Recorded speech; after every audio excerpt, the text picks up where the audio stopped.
시편 42편은 고라라고 하는 자손들이 지은 시다 이렇게 알려져 있습니다.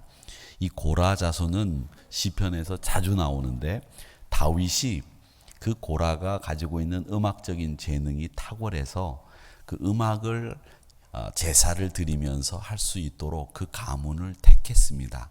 그래서 이 고라 자손들은 다 하나님 앞에 예배 드릴 때 찬양하는 일을 하는 사람들이었습니다. 그렇게 하시면 되겠습니다. 오늘 시온성가대가 아름다운 찬양을 올려드렸는데 그 찬양을 하기 위해서 내가 시온성가대가 된 거, 그게 고라 자손들이 다윗에 의해서 그렇게 이루어졌다 보시면 되겠습니다. 근데 오늘 이 말씀에 보면 이 시인이 어떤 마음을 가지고 있는지를 잘 보여주는 대목이 있습니다. 5절이죠. 우리가 잘 아는 말씀입니다. 내 영혼아 어찌하여 낙심하며 어찌하여 내 속에서 불안해하는가. 너는 하나님께 소망을 두라. 그가 나타나 도우심으로 말미암아 내가 여전히 찬송하리로다. 이렇게 되어 있는 이 말씀, 우리가 자주 읽고 또 외우고 하는 말씀입니다. 근데 이 말씀을 보면 이 시편 기자가 낙심하고 불안해야 한다는 것을 우리가 알 수 있습니다. 근데 시편 42편 5절에도 그 말씀이 있는데 43편 5절에도 가면 그 말씀이 있습니다.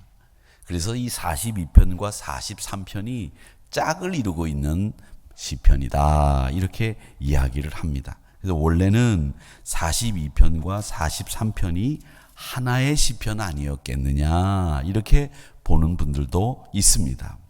그런데 이렇게 42편과 43편이 짝을 이루고 있는 것을 보면서 우리는 한 가지 생각해 볼 게 있어요. 그게 뭐냐? 왜 자꾸 낙심하느냐 불안해하느냐 이 말씀을 하겠습니까? 우리 인간이 그만큼 많이 살면서 낙심하고 불안해한다는 거예요. 누구나 다 그렇게 낙심하고 불안해하는 게 우리 인간 삶의 대부분이다. 이걸 시편 기자는 우리에게 알려주기 위해서 42편 5절에서도 43편 5절에서도 왜 낙심하느냐, 왜 불안해하느냐 이 말씀을 하고 있는 겁니다. 그러면 여러분, 낙심이 왜 찾아옵니까?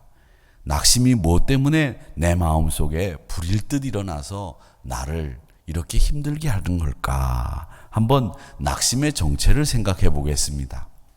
오늘 1절 말씀에 보면 이렇게 이야기가 되어 있습니다. 사슴이 시냇물을 찾기에 갈급함 같이. 목마른 사슴이 시냇물을 굉장히 갈급하게 찾는 겁니다. 그렇게 찾듯이 나도 주님을 찾는데 아주 갈급합니다. 목마른 사슴이 물을 찾아서 헤매듯이 간절한 마음으로 물을 찾듯이 나도 간절한 마음으로 하나님을 찾아 헤맵니다. 왜 주를 그렇게 찾아 헤매고 갈망할까요? 이유는 간단합니다. 살아계신 그 하나님이 생명의 근원이시기 때문에 하나님이 계시지 않으면 나는 낙심하고 하나님이 계시지 않으면 나는 불안해지고 하나님이 계시지 않으면 나는 실망하기 때문에 내가 실망하지 않고 낙심하지 않고 불안해하지 않기 위해서 나는 하나님을 간절히 찾고 있습니다. 이 얘기를 하는 겁니다. 여러분, 낙심하는 이유는 하나님이 그 심령 안에 계시지 않기 때문에 낙심하는 겁니다. 낙심하는 사람들의 마음속에는 주님이 계시질 않는 거예요. 마귀가 여러분의 마음을 조종하는 겁니다. 불안하게 만들고 늘 염려하게 만들고 이렇게 만드는 것은 마귀의 책략이에요. 하나님이 계신다고 한다면 내가 하나님을 찾고 하나님을 뵌다고 하면 낙심하지 않습니다. 목마른 사슴처럼 이렇게 하나님을 찾는 이유는 한 가지, 내가 낙심하지 않고 불안해하지 않기 때문에 하지 않기 위해서 내가 하나님을 찾습니다. 이 이야기를 시인은 하고 있는 겁니다. 이 낙심한다는 말은 히브리 말로 어떤 뜻이냐면 고개를 숙인다 이런 뜻입니다. 낙심하면 우리가 진짜 고개를 숙이지 않습니까? 힘이 없어지지 않습니까? 어깨가 처지지 않습니까? 다리에 힘이 빠집니다. 고개가 숙여집니다. 땅이 보입니다. 하늘이 보이지 않습니다. 슬픔의 무게 때문에 깊은 곳으로 가라앉는 정말 우울하고 슬픈 상태, 그게 낙심입니다. 여러분, 낙심이 왜 나쁜 줄 아십니까? 낙심이 나쁜 이유는 주님을 바라볼 수 없기 때문에 낙심이 나쁜 거예요. 주님을 바라보는 사람들은 낙심하지 않고, 주님을 바라보는 사람은 불안해하지 않습니다. 이 낙심에 대해서 생각해 보세요, 여러분. 낙심하는 사람들은 늘 시작하는 게 뭐냐면 후회부터 시작을 합니다. 그때 그렇게 하는 게 아닌데 내가 잘못했어. 그때 내가 그 말을 하지 않는 건데, 그 행동을 하지 않는 건데, 후회를 하면서 자책으로 이어집니다. 내가 그렇지 뭐. 나는 그런 놈이야. 우리 엄마가 늘 그렇게 어릴 때 얘기하시더니 빌어먹을 놈이라고 그러더니 내가 진짜 빌어먹을 놈이 됐네. 이렇게 자꾸 나쁜 과거의 기억들이 생각나면서 자기를 자책하고 후회하고 이렇게 되면서 과거를 바라보게 됩니다. 물론 그리스도인들은 여기서 어떤 일을 하냐면 회개를 합니다.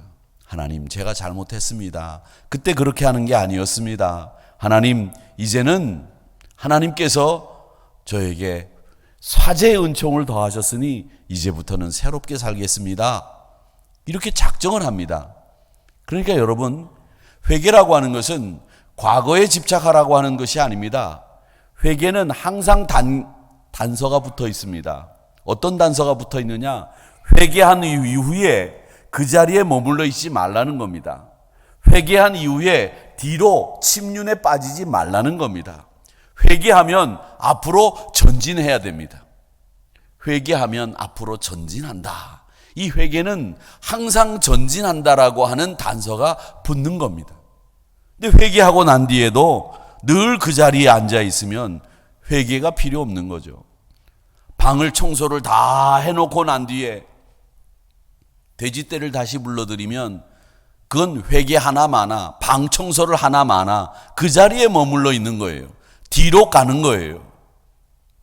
그렇기 때문에 회개에 대한 하나님의 엄한 명령은 항상 네가 돌이켰다면 앞으로 가라. 진홍같이 붉은 죄가 내게 있을지라도 흰 눈같이 희게 하리라. 그랬으면 흰 눈같이 희게 된 여러분의 심성을, 그리고 여러분의 심령을 앞으로 전진시켜야 돼요. 깨끗하게 만들어서 더 나은 방향으로 가셔야 되는 거예요. 회개는 항상 전진한다. 그런데 전진하지 못해요. 낙심하는 사람들은 자기를 바라보기 때문에 또 그러려고 그러거든요. 그리고 낙심하는 사람들은 늘 자기중심적입니다. 낙심을 이기기 위해서는 내 중심의 관점에서 하나님의 중심의 관점으로 바꾸셔야 돼요. 내 중심으로 보면 이건 실패입니다. 내 중심으로 보면 이건 이길 수가 없습니다. 그런데 하나님의 관점에서 보면 그게 실패가 아니에요. 연단입니다. 인내를 얻기 위한 하나님의 훈련입니다. 하나님의 관점에서 보면, 그리고 하나님은 저를 더 나은 방향으로, 더 나은 사람으로 쓰기 위해서 여러분을 지금 계속 연단하고 당금질하고 있는 겁니다. 그게 하나님의 관점에서 바라보는 실패예요. 그런데 내 관점에서 바라보면 그건 실패로 끝나버린 거예요. 그러니까 낙심하는 거죠. 또 하나, 여러분, 낙심하는 이유는 보상을 바라는 마음을 가지고 있기 때문에 그렇습니다. 보상은 우리가 행한 일에 대한 대가를 받는 일입니다. 우리의 대가는 어디에 있습니까? 하늘 상급입니다. 그런데 세상에서 우리가 대가를 바라니 그 대가가 없는 일 앞에서 낙심하는 거예요. 하나님은 왜 나를 이렇게 버려두실까? 하나님은 왜 나한테 이런 걸 주시지 않을까? 그게 다 하늘 창고에 쌓여 있고 하늘 상급의 생명의 면류관으로 예비되어 있는데 그걸 못 보기 때문에 낙심하는 거죠. 우리가 보상을 바라면서 행동하는 순간에 그건 주의 일이 아니라 세상 일이 되는 겁니다. 보상을 바라는 마음, 생각만큼 주어지지 않았을 때 낙심하는 거죠. 사랑하는 성도 여러분, 하늘 보상이, 생명의 면류관이, 의의 면류관이 여러분을 위해서 하늘에 예비되어 있어요. 준비되어 있단 말이죠. 여호와 이레로. 그렇기 때문에 낙심하지 마십시오. 근데 시인은 지금 낙심하고 있어요. 근데 그 낙심 중에 제일 큰 고통이 3절에 나옵니다. 3절이 뭐라고 돼 있느냐? 사람들이 종일 내게 하는 말이 네 하나님 어디 있느냐? 이렇게 말하니까 내 눈물이 아침 저녁으로 내 음식이 되고 말았다라는 말씀이 나옵니다. 내가 낙심하는 것까지는 괜찮아. 나를 위해서 누가 기도해주고 나를 위해서 늘 도구하는 분이 계시기 때문에 내가 낙심을 이길 수는 있는데, 내가 나가보니까 내 처지를 보고 하는 얘기가 야, 네 꼴 좋다. 너 하나님 그렇게 열심히 믿더니 네가 믿는 하나님 왜 이때 안 도와주냐? 하나님 계시기는 계시냐? 이 이야기가 나를 더 실망시키고, 이 이야기가 나로 더 눈물을 많이 흘리게 해서 그 눈물이 밤낮으로 내 음식이 되고 말았으니 어떻게 하면 좋겠느냐라고 하는 낙심의 절정을 이루는 고백을 시인이 지금 3절에서 하고 있는 겁니다. 사랑하는 성도 여러분, 여기서 한 가지 생각해야 될 부분이 있습니다. 우리 안에는 두 가지 자아가 있어요. 두 가지 자아. 로마서 7장 28절에 있는 말씀처럼 내가 마음의 법을 지키려고 하는 것이 있고, 내 안에 죄의 법을 지키려고 하는 마음이 두 가지가 늘 이렇게 부딪히고 있어요.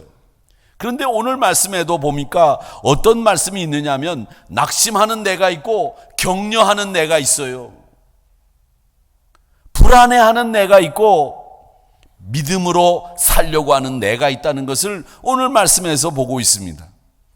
사랑하는 성도 여러분, 2022년도 불안해하는 나를 바라보며 사시겠습니까? 낙심하는 나를 바라보면서 사시겠습니까? 아니면 믿음의 나를 바라보고 사시고 하나님께서 나로 감사하는 나를 바라보고 살게 하시는 것을 믿고 순종하시겠습니까? 낙심하지 마세요. 하나님, 낙심하는 순간에 우리에게 하나님이 계시지 않는 거예요. 우리 교회가 낙심하지 말아야 됩니다. 한국교회가 어렵고 힘듭니다. 사실 왜 힘드냐? 한국교회를 대변하는 사람이 아무도 없어요. 한국교회 대변하는 사람이 아무도 없어요. 나라가 코로나로 인해서 방역지침이라고 해서 교회를 얼마나 많이 찔러보는지 모릅니다. 그런데 거기에 대해서 적절하게 대응하고 우리의 권리를 이야기하는 분들이 아무도 없는 거예요. 우리를 무시하는 것에 대해서도 함구하고 있어요. 이 부분에 대해서도 참 저는 분노하고 격노할 수밖에 없는데, 또 그런 일만 있습니까? 아닙니다. 더 많은 일들이 우리를 낙심하게 해요. 여러분, 한국교회 위기라고 하지요. 그런데 여러분, 위기 중에 위기는 뭔지 아십니까? 코로나가 이제 끝나고 나면 우리가 코로나를 겪기 전과는 전혀 다른 세상이 될 거예요. 보십시오. 그런데 코로나가 끝나고 난 뒤에도 우리 교인들은 야, 옛날에 우리가 이렇게 했지, 그거 어디 있지? 그러면서 옛날 것을 찾아가지고 먼지 털어내고 후후 불어서 그 자리에 갖다 놓으려고 하면 그때는 정말 끝나는 거예요. 여러분, 그렇게 하면 안 됩니다. 이제는 새로운 변화의 물결에 우리가 올라타야 됩니다. 우리가 왜 개혁교회입니까? 그동안 2000년 동안 초대교회에서 지금까지 많은 것들을 본질을 빼놓고 변화시켜 왔어요. 그리고 코로나가 터지면서 우리가 체험하는 거죠. 본질 이외의 비본질은 쓸모없다. 필요 없다. 진짜 필요한 건 본질이다. 말씀과 기도요. 그리고 우리가 하나님께로 돌아가는 일밖에는, 이 본질밖에는 우리 한국교회가 지킬 일이 없다. 그러니까 여러분, 이제 과거의 옛날에 코로나 이전에 우리가 하던 일들 다시 끄집어내서 먼지 털어가지고 그 자리에 갖다 놓을 생각 하지 마세요. 우리가 바뀌어야 돼요. 제가 말씀드리지 않습니까? 어떻게 바뀌어야 되느냐? 정말 빠르게 변하고 있는 우리 다음 세대들을 향해서 우리가 열어놓는, 마음문을 여는 일도 필요하고, 지역사회와 함께, 한국사회와 함께 한국교회가 호흡을 같이 할 수 있는 이런 모습으로 변화되어야 되고, 한국교회를 무시하고 한국교회 저력을 인정하지 않는 사람들 앞에서 한국교회가 이렇게 당당히 서 있다라고 하는 걸 보여줄 필요도 있는 거예요. 제가 너무 소리를 질러서 조시다가 깼죠. 깜짝 놀라셨죠. 죄송합니다. 먼 길을 오시느라고 힘드셨는데 좀 쉬시다 가셔야 되는데 제가 소리를 질러가지고 놀래켜서 죄송합니다. 여러분, 제 생각은 그렇습니다. 우리 시인은 오늘 그렇게 얘기합니다. 믿음의 나를 바라보고 살자. 생명의 하나님을 찾자. 격려하는 나를 바라보자. 이걸 얘기하고 있습니다. 우리가 감사하는 하나님은 생명의 하나님이세요. 죽음의 하나님이 아니고요, 낙심하게 하는 하나님이 아니란 말입니다. 그래서 시인은 이렇게 얘기합니다. 낮에는 하나님의 인자하심을 맛봅니다. 밤에는 그를 찬송합니다. 내가 생명의 하나님께 기도할 수 있습니다. 그 생명의 하나님께 기도하는 우리가 바로 감사의 주인공이에요. 왜? 믿음의 나를 바라보고 살게 하셨고 격려하는 나를 바라보며 살게 하셨기 때문이죠. 여러분, 여러분을 격려하세요. 여러분을 지지하세요. 누가 여러분을 지지합니까? 하나님하고 여러분밖에 없어요. 그런데 내가 나를 낙심케 하는 거죠. 내가 나를 불안하게 만들어요. 왜 불안해하십니까? 생명의 하나님이 여러분과 함께 계시는데 불안해하지 마세요. 격려하는 나와 함께 2022년을 달려가시고 생명의 하나님을 바라보고 생명의 하나님과 살아가실 때 믿음의 내가 여기 서 있습니다. 하나님, 이렇게 이야기할 수 있는 여러분들이 되시기를 주의 이름으로 축원합니다. 오늘 11절은 같이 한번 읽어보겠습니다. 11절 같이 읽겠습니다. 시작. 내 영혼아, 내가 어찌하여 낙심하며 어찌하여 내 속에서 불안해하는가? 너는 하나님께 소망을 두라. 나는 그가 나타나 도우심으로 말미암아 내 하나님을 여전히 찬송하리로다. 아멘. 여기 그가 나타나 도우심으로라는 말씀이 있지요. 그가 나타나 도우심으로. 이 말씀이 개역 성경에 보면, 그러니까 우리가 가지고 있는 건 개역 개정이거든요. 근데 그 전에 성경은 개역 성경이 있어요. 개역. 근데 그 개역 성경에 보면 어떻게 되어 있느냐면, 나는 내 얼굴을 도우시는 내 하나님을 오히려 찬송하리로다, 이렇게 돼 있어요. 근데 저는 원어에 가까운 번역은 이 개역이라고 생각해요. 이 말씀의 경우에는. 왜냐하면 나는 내 얼굴을 도우시는 내 하나님을 오히려 찬송하리로다 이렇게 돼 있는데, 이 내 얼굴이라는 말이 시인의 얼굴을 얘기하는 게 아니에요. 내 얼굴이라고 했지만 사실은 하나님의 얼굴을 내 얼굴처럼 생각하면서 쓴 말이에요. 야, 우리 아들 얼굴을 보면서, 딸 얼굴 보면서 내 얼굴 참 잘생겼네, 이렇게 이야기하고, 아들들이, 딸들이 부모님 얼굴을 바라보면서 야, 내 얼굴 보니까 내 얼굴이 어떻게 해서 이렇게 생겼는지 알겠네. 여러분, 내 얼굴을 본다라는 말은 시인은 지금 하나님의 얼굴을 이야기하고 있는 거예요. 그런 뜻으로 얘기하고 있는 겁니다. 그러면서 뭐라고 얘기하느냐? 나는 하나님의 얼굴, 그 얼굴을 바라봅니다. 그 얼굴이 어떤 얼굴이냐? 도우시는 내 하나님이십니다. 이런 뜻이에요. 여러분, 그러니까 도우시는 얼굴, 그 얼굴을 나에게 보여주신 하나님, 그분을 찬송하겠습니다, 이런 말이에요. 여러분, 여기서 그러면 생각나는 게 없으십니까? 생각나는 게 저는 하나 있어요. 옛날에 우리 부목사님 중에 이런 설교를 하신 분이 있었던 것으로 제가 기억하는데, 우리 아이들이 막 울면 엄마가 안 보여서 막 울어요. 그런데 엄마가 나타나가지고 까꿍, 까꿍 이렇게 안 하죠. 까꿍 이렇게 하나요? 예. 엄마가 나타나서 아기한테 까꿍 그러면은 애가 엄마 얼굴 보고 울다가 딱 울음을 멈추고 환하게 웃죠. 그겁니다. 하나님이 나타나셔서 까꿍 창룡아, 내가 여기 있다. 그 하나님을 내가 찬송하겠다 얘기예요. 이 11절 말씀은 참 많은 의미를 담고 있는 말씀입니다. 우리 하나님이, 도우시는 하나님이 그 얼굴을 나에게 보여주셔서 불안해하지 마라, 힘들지, 낙심하지 마라, 내가 너를 믿음의 너로 만들어주겠다, 격려하는 너로 만들어주겠다, 그러니 불안해하지 마, 까꿍, 이겁니다. 여러분, 우리 오늘 이 아침에 조금 유치스럽기는 하지만 한번 해봅시다. 하나님이 여러분을 향해서 도우시는 얼굴을 어떻게 하신다고요? 까꿍! 한번 해보세요. 까꿍! 에이, 더 까꿍! 네. 오늘 잊지 마십시오. 이 11절의 말씀은 그겁니다. 여러분 잊지 마세요. 하나님이 여러분에게 도우시는 얼굴을 보여주시면서 까꿍하십니다. 불안해하지 마시고 낙심해하지 마시고 도우시는 하나님의 그 얼굴이 여러분과 함께 있고 그 하나님이 내 하나님이라고 소개되어 있습니다. 그러니까 시인은 지금 야, 네 하나님 어디 있어? 야, 네가 하나님이 계시면 네가 이 꼴이 되겠니? 그럴 때에 하나님 앞에 기도하는 겁니다. 하나님 도우시는 하나님께서 그 얼굴을 나에게 보여주시니 너무 감사합니다. 나는 오히려 사람들이 그렇게 조롱하지만 나는 우리 하나님을 여전히 찬송하겠습니다.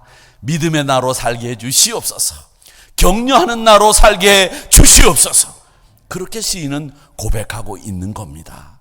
이 시인의 고백을 통해서 여러분 낙심해하지 마시고 불안해하지 마시고 감사하는 생명의 하나님을 만나시고 그 하나님과 동행하는 여러분들이 되시기를 주님의 이름으로 축복합니다. 2022년 한 해 동안 우리에게 계속해서 낙심과 불안한 일들이 찾아올 수 있을 겁니다. 그때 무엇을 여러분 하시겠습니까? 고개를 들고 생명의 하나님을 바라보십시오. 그 순간 우리 안에 자리 잡고 있는 낙심, 불안, 고통, 염려, 걱정 다 사라집니다. 그리고 감사가 터져 나올 줄 믿습니다. 믿음의 나로 살게 하시고 격려하는 나로 살게 하시는 하나님이 도우시는 얼굴을 나에게 보여주시면서 까꿍하시는 2022년 한 해가 되시기를 주님의 이름으로 축원합니다. 축원합니다.